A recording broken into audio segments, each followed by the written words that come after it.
Em Brasília, 19 horas e 13 minutos. Em Assis também, 19 horas e 13 minutos. A saudação a você, minha amiga. A saudação a você, meu amigo. Aqui, Reinaldo Nunes, o português, livre para falar nesta segunda-feira, começo de semana e final de ano. Segunda-feira, dia 11 de dezembro de 2023.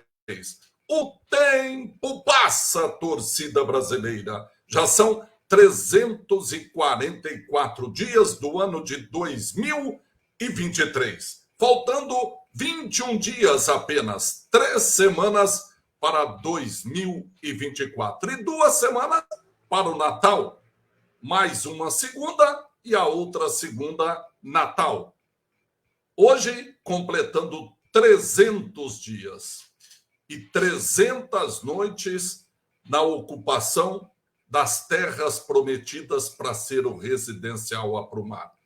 E para o prefeito é como se não existisse, como se aquelas famílias fossem invisíveis. E olha que ele passa por lá quase sempre, para não dizer quase todo dia, e vê o movimento lá. Mas para ele, ignorar tem sido ignorar as famílias que lutam por algo que ele prometeu, pelas casas que ele sorteou, e que agora nem ao menos conversar com a família ele é capaz. Nem conversar com as famílias ele é capaz. As mesmas famílias que por ele foram iludidas 7 anos atrás por acreditarem no residencial Aprumar. As mesmas famílias que esperançosas ouviram o nome no sorteio realizado no Jairão e acreditavam que o sonho da casa própria estava perto de ser realizado. Ledo engano, lamentavelmente. E agora, 300 dias depois da ocupação das terras prometidas para serem o residencial Aprumar, ele ignora as famílias que ajudaram ele a ser eleito. E agora, além de ignorar, na única manifestação pública, chamou as famílias de desocupadas, porque elas ocuparam uma área que estava ilegalmente sendo utilizada para o plantio de soja e milho. E que ele sabe quem plantou, ele sabe quem vendeu, e ele sabe quem recebeu pela soja vendida e pelo milho vendido.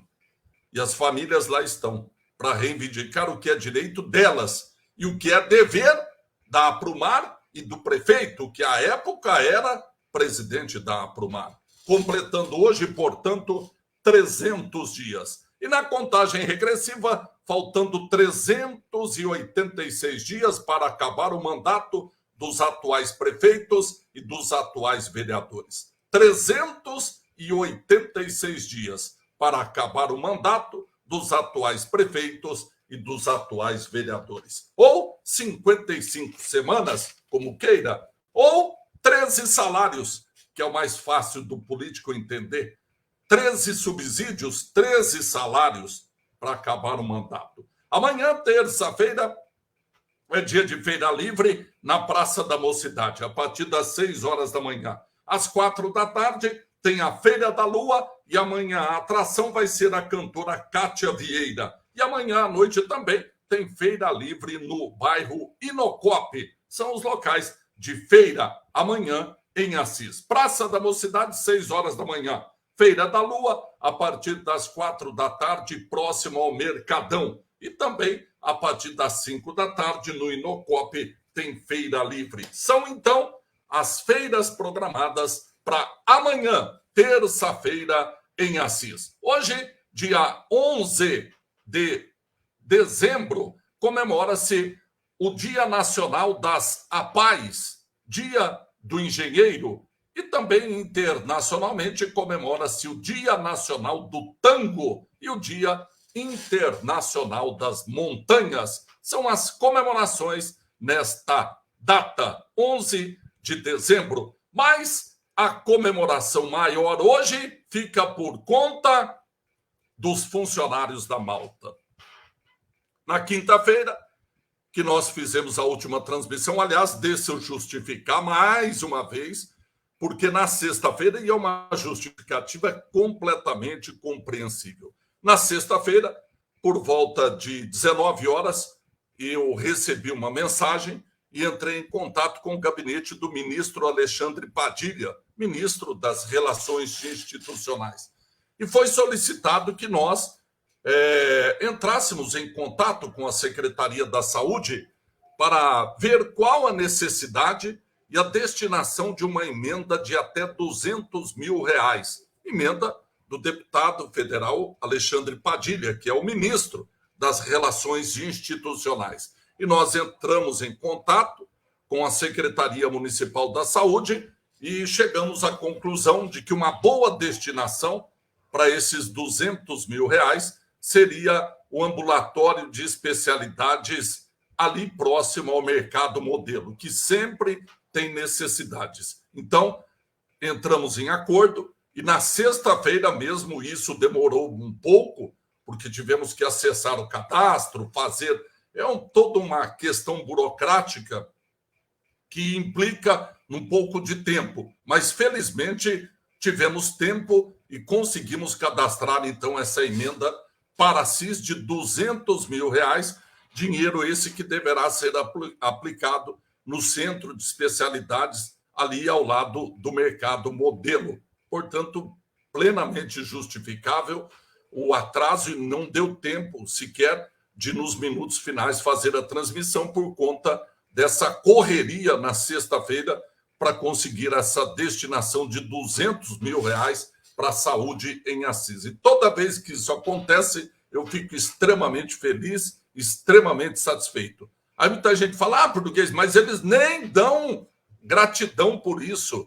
Jamais eles vão dizer que foi você que intermediou, que solicitou, que reivindicou, que brigou, que lutou por essa emenda de R$200 mil. Não estou muito preocupado com isso, não. Eu sei que a emenda vai favorecer, não é a secretária da Saúde que vai ser candidata a prefeita, não é o prefeito, vai favorecer quem precisa, os usuários do centro de especialidades ali ao lado do mercado. E por isso que a gente briga, independentemente do reconhecimento ou não. O mais importante é que vai beneficiar a população que precisa. Tomara que dê tudo certo, que essa emenda chegue e que seja bem aplicada, bem usada em prol daqueles que mais necessitam. Então, é essa a razão de, na sexta-feira, a gente não ter conseguido fazer a nossa transmissão. Mas hoje voltamos com uma bela notícia. Uma bela notícia, porque agora à tarde, no final da tarde, entrou em contato o secretário de Desenvolvimento Econômico, o Ivan Serra, para dizer, português, pode noticiar às 7 da noite que a Malta volta a funcionar amanhã. Falei, caramba, que boa notícia, o que aconteceu? Ele disse que o desembargador de justiça, o doutor Sérgio Shimura, que havia dado aquela decisão de suspensão das atividades da Malta, reconsiderou a sua decisão. E com isso, a Malta retoma as atividades amanhã. Tomara mesmo que retome e não pare mais, né? Porque tá um tal de vai e volta, abre e fecha, fecha e abre. Tomara que agora seja definitiva. E essa é a grande notícia desta segunda-feira, ou pelo menos no final desta segunda-feira. Notícia, inclusive, eu já publiquei no portal da Jornal da Segunda, www.jornaldasegunda.com.br. Mas a notícia é a seguinte, já está publicada. Desembargador reconsidera a decisão e Malta volta a funcionar. Abre aspas. Reconsidera a decisão que conferiu efeito suspensivo ao agravo de instrumento interposto pela Sabesp. A frase da nova decisão do desembargador Sérgio Shimura, do Tribunal de Justiça, reconsiderando a decisão de quinta-feira, dia 30, que havia resultado na suspensão das atividades da cervejaria Malta, foi bastante comemorada pelos mais de 50 trabalhadores dispensados na quinta-feira, dia 7 de dezembro. Abre aspas. Tudo se deu em virtude de, na quinta-feira, dia 7, nos reunirmos por videoconferência com o gestor judicial e os advogados da empresa para alinhar os pontos controversos e explicar ao Tribunal de Justiça que a Malta não pode parar, informou ao Jornal da Segunda o secretário municipal de Desenvolvimento Econômico, Ivan Décio Serra. Abre aspas novamente. Deu certo. Amanhã, dia 12, a CETESB será oficiada para a expedição da licença ambiental e os funcionários da Malta já estarão de volta ao trabalho, disse ele. Com a reconsideração, segundo o secretário de Desenvolvimento Econômico, a Companhia de Saneamento Básico do Estado de São Paulo, a Sabesp, estará obrigada a reiniciar a coleta e o tratamento do esgoto produzido pela indústria a partir desta terça-feira, dia 12. Na tarde desta segunda-feira, os funcionários do setor administrativo e a equipe gestora já retomaram suas atividades. O possível prejuízo com a interrupção da produção está sendo calculado pelo gestor judicial da cervejaria Malta. Acompanhe agora, com exclusividade, a decisão que reconsiderou aquela decisão que fechou a Malta na última quinta-feira. Abre aspas. Essa é a decisão nova do desembargador Sérgio Shimura. Reconsidera a decisão que conferiu efeito suspensivo ao agravo de instrumento interposto pela Sabesp.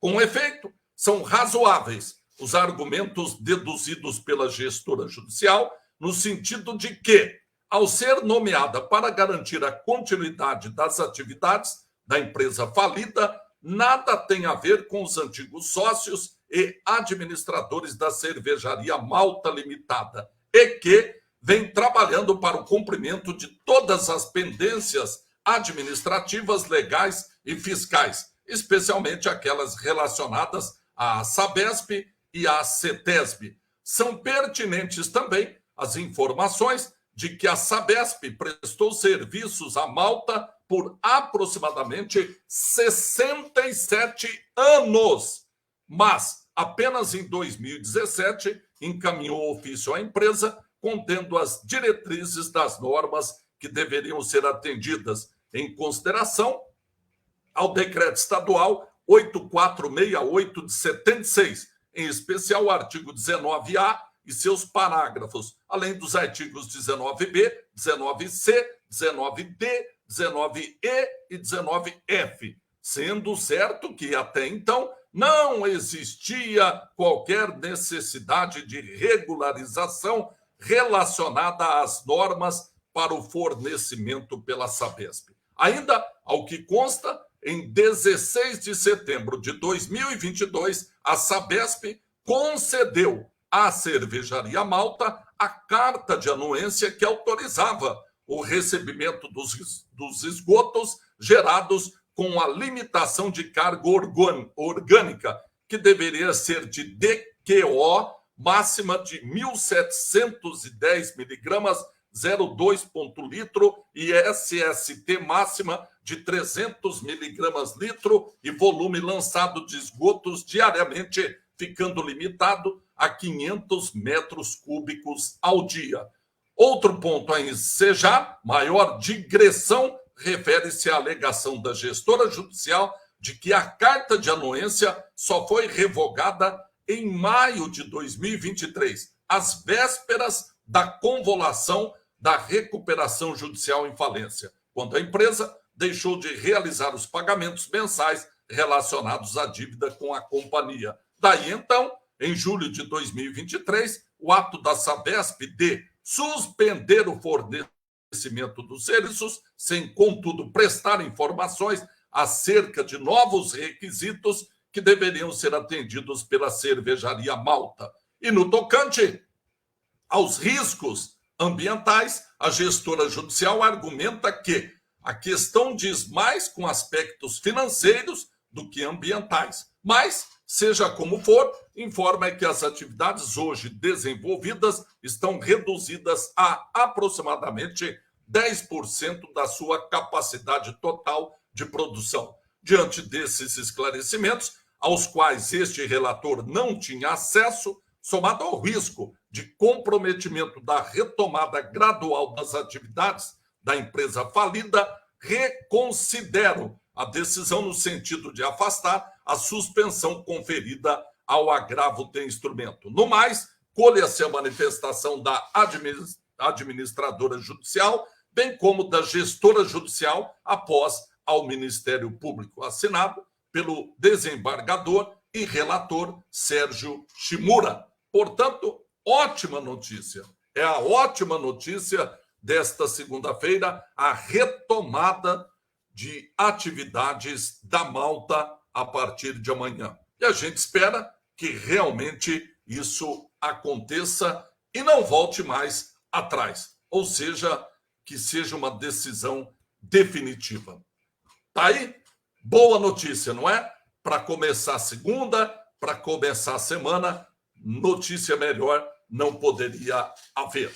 Deixa eu cumprimentar meu amigo Asley, que já chegou, professora Gianecchini também, minha amiga Felina e o seu Manuel, a minha amiga Benê Quintiliano também já está na escuta, Ariana Franciele, a Maria Cristina Rodrigues Arantes, o Vitor Basílio também na escuta, o Ricardo Pinheiro, que não é aquele, é esse, e o meu amigo César Rosa também na escuta. E a Flávia Batista também, lá na Casa do Bauru, que já deve estar a todo vapor. Muito bem, 19 horas e 31 minutos, vamos para as estradas. Sexta-feira à noite, tivemos a recuperação de 2 carros que haviam sido furtados em São Carlos, e os carros estavam sendo levados para o Paraguai, mas foram interceptados aqui em Cândido Mota. Polícia Militar Rodoviária chamando. Polícia Militar Rodoviária chamando. Polícia Militar Rodoviária falando. Polícia Militar do Estado de São Paulo. Comando de Policiamento Rodoviário, 2º Batalhão de Polícia Rodoviária. Base Operacional de Assis. Equipe patrulha em fiscalização abordou 2 veículos, produto de ilícito, furto. Polícia Militar, vamos todos juntos, ninguém fica para trás. Ninguém fica para trás e ninguém passa também na frente dos policiais com produtos ilegais ou ilícitos, como esses 2 carros que haviam sido furtados. 2 carros furtados recuperados e 2 homens presos. Este é o resumo de uma ação da Polícia Militar Rodoviária no final da tarde de sexta-feira, dia 8 de dezembro, iniciada em Cândido Mota e concluída em Maracaí. A ocorrência teve por volta das 18 horas, no KM 428 da rodovia Raposo Tavares, em Cândido Mota, quando os policiais do 1º pelotão da 3ª companhia, com sede em Assis, abordaram o motorista de um veículo Nissan March 105 cinza, placas de São Carlos. O veículo iniciou a viagem em São Carlos e tinha como destino a cidade de Pedro Juan Caballero, no Paraguai. Durante a abordagem, ao ser questionado pelos policiais sobre os motivos da viagem e o itinerário, o motorista, de 26 anos, demonstrou grande nervosismo e apresentou respostas desconexas.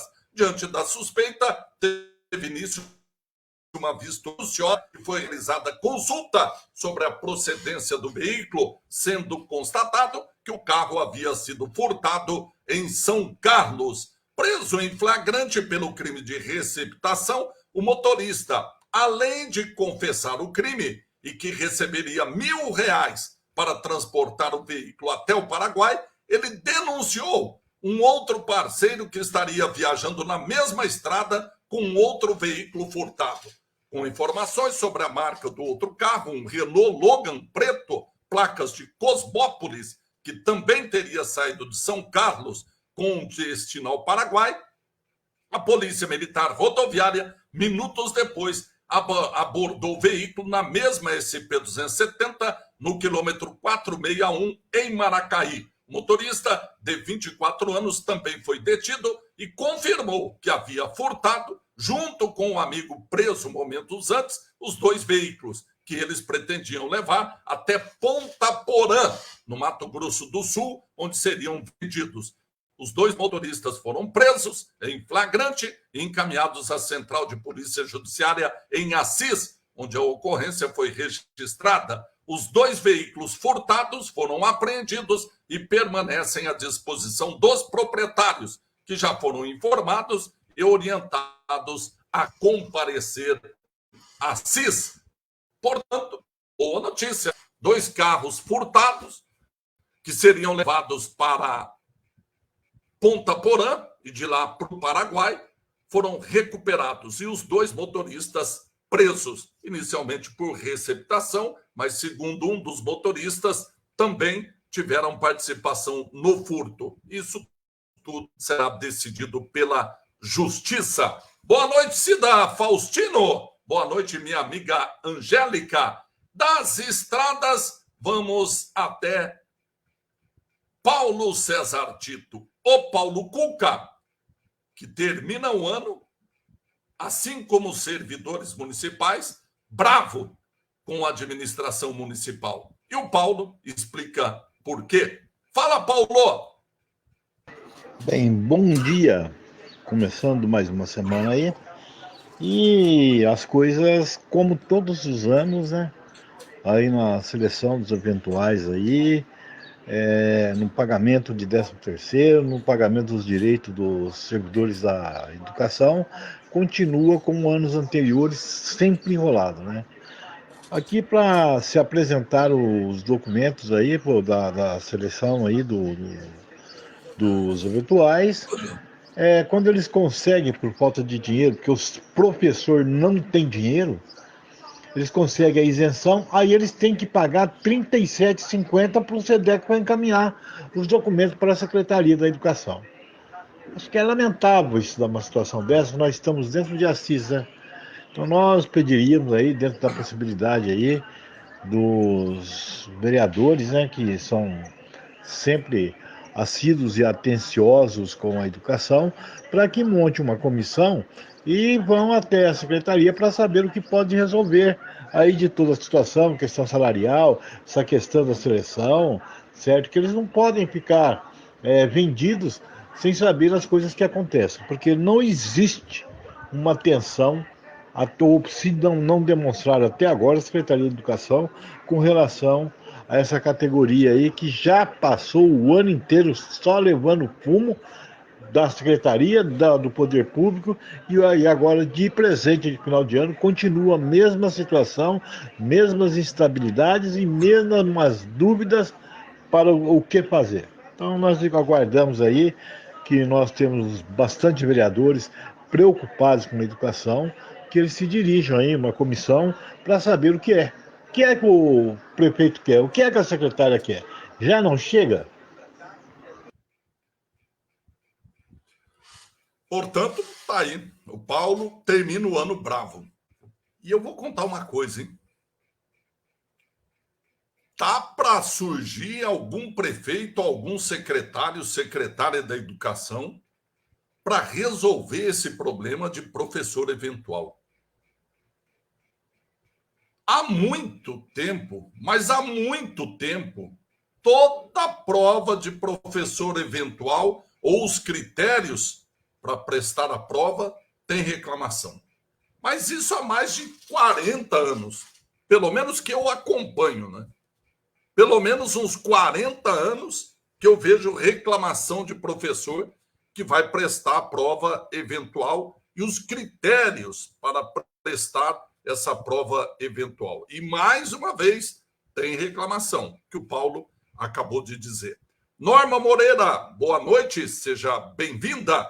Meu amigo Vitor Basílio faz uma importante observação. Português, boa noite. Uma campanha de conscientização no trânsito precisa ser feita. Ultimamente, o que eu mais tenho visto, e não é só ele não, viu? Não é só ele não. Presta atenção no que ele tem visto, se você também não tem visto. Carro passando no sinal vermelho, motorista dirigindo ao celular e bicicleta na contramão. Isso aí é o dia inteiro. mas o dia inteiro. Dessas aí, eu acho que a mais difícil, ou que não é vista com maior frequência, é passar no sinal vermelho. Mas de noite, principalmente, ninguém para no sinal vermelho em Assis, não. Ninguém para, passa todo mundo. Agora, motorista no celular, motociclista no celular, ciclista no celular e pedestre no celular, virou uma praga, né? Virou uma praga. Já contei aqui episódio que eu vi quantas vezes pessoas andando com celular na rua, trombando com lixeira, trombando com poste, trombando com placa de trânsito. De tão distraída que está a pessoa olhando no telefone celular. Bicicleta eu não consigo entender como é que as pessoas andam de bicicleta sem as mãos no guidão e mandando mensagem.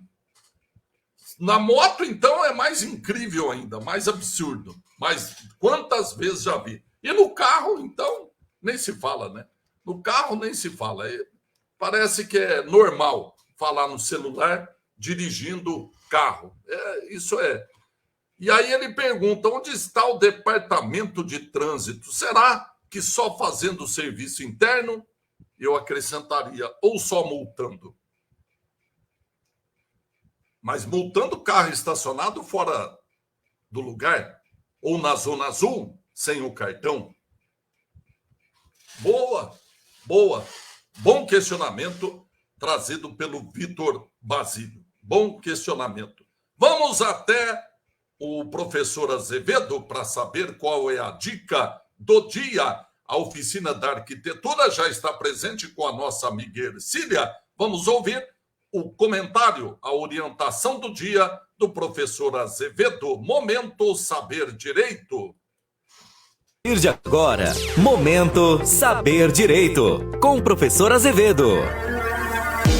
Oi, pessoal, tudo bem? Que ótimo! Falar de um tema muito importante, a dúvida que chegou aqui dos nossos ouvintes. Professor, o que é o direito de recusa quando o trabalhador não se sente seguro para trabalhar? Então, daqui serve tanto para a empregada e tanto para o empregado, que se encontrar diante de uma situação de risco grave e eminente, pode sim interromper a sua atividade ou se negar a cumprir uma determinada tarefa. Mas como você vai fazer valer esse direito e se a empresa não aceitar essa recusa? São pontos importantes que a gente vai conversar a partir de agora. O direito de recusa garante a quem trabalha a possibilidade de interromper ou se negar a fazer uma atividade profissional.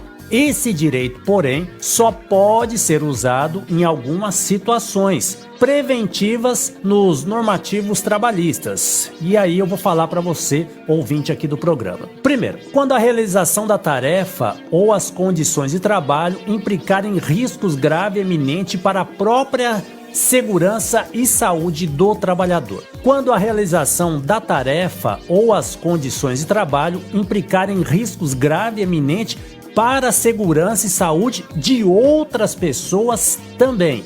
Quando houver a solicitação para executar funções ou tarefas que não contém no seu contrato de trabalho. E atenção, trabalhador, ao recorrer ao direito de recusa é importante notificar o seu superior hierárquico sobre o ocorrido, registrar com foto ou vídeo as condições da atividade que representam risco e falar com colegas de trabalho a respeito da situação. Não tome essa decisão sozinha. Escreve-se um relatório, anote, evidencie isso para os seus colegas de trabalho e também para os superiores. Ficar à disposição durante o turno até que a situação seja regularizada e notificar e pedir apoio se na sua empresa tiver a CIPA, Comissão Interna de Prevenção de Acidentes ou Assédio. Tudo isso é muito importante. E se a empresa não aceitar a recusa, o empregado ou empregada que se encontrar diante de perigo grave e eminente pode pedir a rescisão do contrato de trabalho e terá direito a receber os mesmos benefícios de uma demissão sem justa causa. Professor, fiquei com dúvidas. O nosso WhatsApp é o 18996068275. Momento Saber Direito. Apoio Cultural. Azevedo Consultoria. Trabalhista, rural, previdenciária, empresarial e consumidor. Acesse azevedoconsultoria.com.br. Muito obrigado ao professor Azevedo. Importante dica, hein? Aliás, todo dia, né? O professor Azevedo traz umas dicas extremamente pertinentes e importantes aqui no programa Português Livre para Falar. E de manhã também na Rádio Interativa, no programa Acorda Assis. E você que está chegando agora, não está sabendo ainda, o desembargador do Tribunal de Justiça, o doutor Sérgio Shimura, reconsiderou a sua decisão e permitiu que a Malta volte a funcionar. Então, amanhã, a Malta volta a produzir água, refrigerantes e já está em processo de produção também do chopp e da cerveja. Boa, ótima notícia para esse começo de semana. O desembargador Sérgio Shimura, do Tribunal de Justiça, reconsiderou a sua decisão e, com isso, a Malta pode voltar a funcionar amanhã cedo. Hoje, inclusive, o pessoal do administrativo já voltou a trabalhar.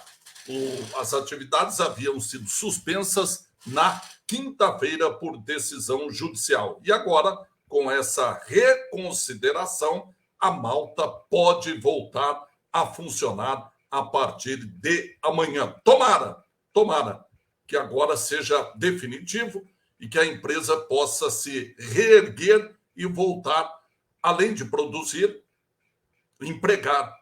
Porque na quinta-feira, 54 trabalhadores foram dispensados até segunda ordem. E, felizmente, a segunda ordem já chegou hoje e amanhã eles voltam às atividades normalmente. A partir de amanhã, a Malta volta a produzir. Essa é a melhor notícia do dia e imagino que seja também a melhor notícia da semana. Tá bom? Faltando exatamente 12 minutinhos para as 8 da noite, neste final de semana, começou a temporada para o Vossen, que vai disputar o Campeonato Paulista da Série A4 e também a Taça São Paulo de Futebol Júnior. A Taça São Paulo começa dia 3 de janeiro, e o Campeonato Paulista da Série A4 começa no dia 28 de janeiro. Nem a tabela da Copa São Paulo saiu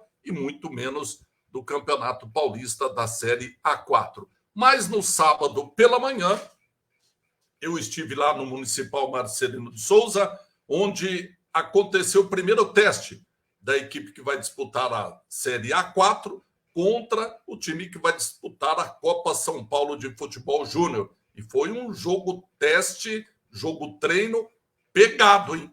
Pegado, não tem essa de diferença de idade. A molecadinha com 20 anos encarou de frente a frente, de igual para igual, o time profissional. Jogo pegado, inclusive com 2 expulsões. Uma troca de cabeçada lá entre 2 jogadores. O árbitro teve que tirar os 2 jogadores para a coisa não complicar ainda mais. Mas o time da Copa São Paulo mostrou que é um time literalmente briguento, que vai para cima, que não se contém com resultado adverso. O final do jogo, 2-1 para a equipe profissional e o Billy Gol já marcou o seu primeiro na temporada 2023. Lembrando que ele foi o principal artilheiro do Vossen em 2016, com 17 gols marcados. E a grande aposta, 36 anos, mas idade não é obstáculo, não. Vocês se lembram quem foi o destaque do Campeonato Brasileiro? Soares, do Grêmio, 36 anos. E o Vossen apostando no seu principal artilheiro, mesmo com 36 anos de idade. E logo depois do treino, eu conversei com o técnico Viola, que fez uma avaliação do que ele viu e principalmente a projeção que ele faz para a estreia no Campeonato Paulista da primeira divisão na Série A4. Faltando 10 minutinhos para as 8 da noite. Vamos ouvir o técnico Viola, Marcos Vinícius, o Viola. O Vossen realizou seu primeiro teste na manhã deste sábado contra a equipe que disputará a Taça São Paulo. Técnico Viola, que avaliação você faz deste primeiro teste, desta primeira avaliação valendo, embora um jogo treino? Boa tarde a todos. Acho que positivo, né? 2 semanas de treino, os meninos ainda estão com uma carga física ainda, perna pesada e tudo mais. Enfrentamos a equipe do Sub-20, que é uma equipe que já vem treinando há algum tempo, uma equipe qualificada. Caráter de jogo mesmo, você viu que em alguns momentos ali ninguém quer perder, mas na verdade é treino, né? Então, acho que foi importante para dar uma condição para os meninos aí de primeiro jogo teste. Vamos para a 3ª semana de trabalho. Temos ainda alguns atletas para estar chegando também para compor esse elenco, mas eu saio contente com aquilo que a gente apresentou hoje. O próximo jogo treino já programado contra o PSTC? PSTC no próximo sábado, né? Lá em Londrina. Procurar aproveitar a semana, e a gente tem feito muito isso. Eu bati na tecla quando eu fui apresentado aqui que a pré-temporada ela seria primordial para as nossas pretensões na competição, e esses meninos eles estão muito engajados em fazer uma grande pré-temporada para entrar bem na competição. Falo muito para eles que às vezes o resultado do jogo treino não é o tão importante, o importante é o desempenho, aquilo que a gente vem treinando, se vai ser aplicado no jogo, e hoje foi, tivemos, volto a dizer, um adversário difícil, a meninada ela corre mesmo, ela se empenha, ela quer vencer o profissional, mas foi um jogo bastante disputado e acho que foi importante para a gente também esse teste. A avaliação que você faz do time que disputará a Copa São Paulo, Vossen e Assis estarão bem representados? Cara, eu peguei um pouquinho, né, eles, mas eu acompanho praticamente quase todos os treinos. Ali a gente está muito próximo do Ícaro, da rapaziada do Sub-20, né, para a gente ver quem que pode talvez ser aproveitado no profissional. É uma equipe muito competitiva, a gente tem visto isso aí. Claro que a gente está numa chave com adversários difíceis, né, como Fortaleza, Primeira Divisão, CRB, enfim. Mas eu acho que os meninos vão chegar bem preparados para fazer uma boa competição. Acho que o nível de competitividade deles é alto.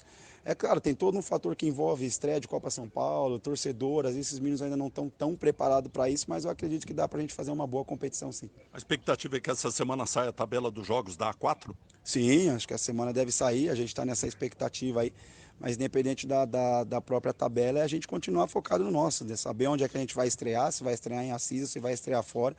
Criar-se boas logísticas, né, para os jogos que a gente vai fazer devido à distância que a gente vai enfrentar e continuar se preparando. Tem preferência para estrear fora ou dentro? Não tenho preferência, eu acho que quem muito escolhe, pouco tem. Então a gente que vai buscar coisas grandes na competição, vai buscar a primeira passagem de fase, sem dúvida nenhuma, sem esquecer também que essa divisão ela tem um rebaixamento, então a gente tem que estar atento com todos os aspectos. Mas acima de tudo a gente tem que ser primordial para a gente o fator casa, porque o fator casa, como eu falei, são 7 jogos disputados dentro de Assis. Se a gente vencer os 7 jogos dentro de Assis, praticamente a gente está classificado. Então eu bato muito na tecla dos meninos quanto a isso, mas também isso não quer dizer que a gente não vai buscar pontos fora, pelo contrário. Essa equipe ela vai jogar dentro de casa, ela vai se divertir com responsabilidade, mas fora de casa também vai ser uma equipe que vai se divertir com muita responsabilidade. Para finalizar, o time tem hoje o elenco 19 jogadores. Você disse que devem chegar novas peças. Para quais posições? Não, a gente está buscando ainda, estamos avaliando o mercado. Hoje a gente tem, por exemplo, a gente só tem um lateral direito, devemos trazer mais um, devemos trazer mais um centroavante, só está o Billy ali, um extremo. A gente está observando bem o mercado para agora ser as peças pontuais. O clube não vai fazer nenhuma loucura, o clube não vai fazer nenhuma coisa que não possa arcar com as suas situações, mas eu acredito que ainda a gente está no número ali de 23 atletas trabalhando, seria ideal, porque a gente consegue observar mais para frente aquilo que vai acontecer e ainda teremos 3 vagas em aberto, sem esquecer dos meninos da Copa São Paulo do Sub-20, que é aqueles que se destacarem também pode ser utilizado.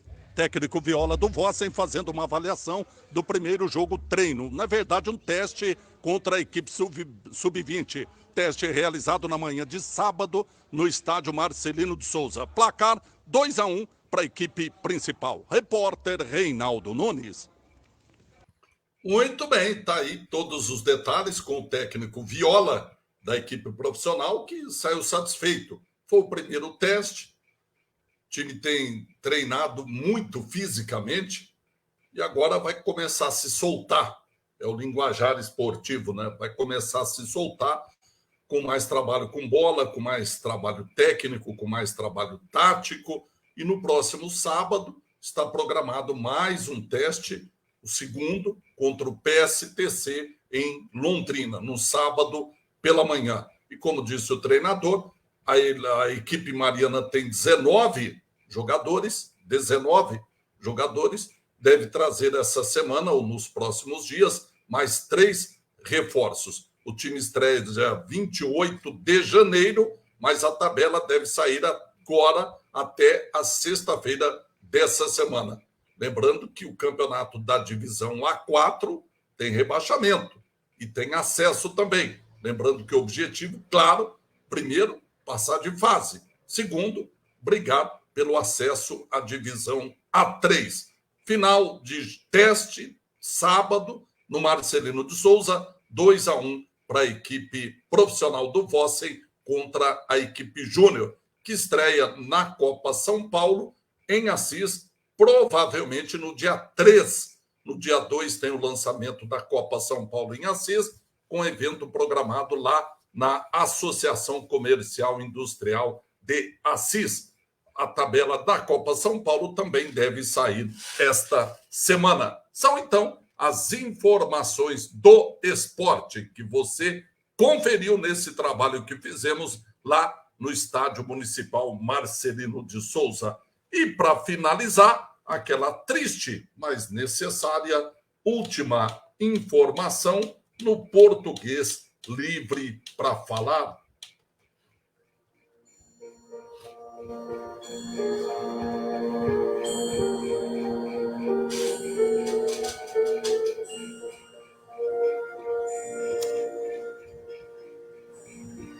Dois sepultamentos programados para amanhã, terça-feira, em Assis. O senhor José Bento, de 65 anos, que morava na rua Capivari, está sendo velado no Complexo Prudenciana e deve ser sepultado amanhã, às 8h30 da manhã, no Cemitério Municipal da Saudade. A senhora Maria da Conceição Rosa, de 91 anos de idade, será velada na Sala 1 do Centro Funerário São Vicente, a partir das 10 horas da noite desta segunda-feira.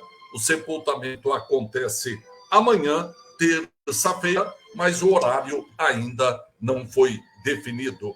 Com estas tristes, mas necessárias últimas informações, nós concluímos mais um Português Livre para Falar. Agradeço muito a sua audiência, a sua assistência e a sua paciência. Fiquem todos com Deus, faltando 2 minutinhos para as 8 da noite. Uma boa segunda-feira e uma ótima semana. Tchau, minha amiga. Tchau, meu amigo.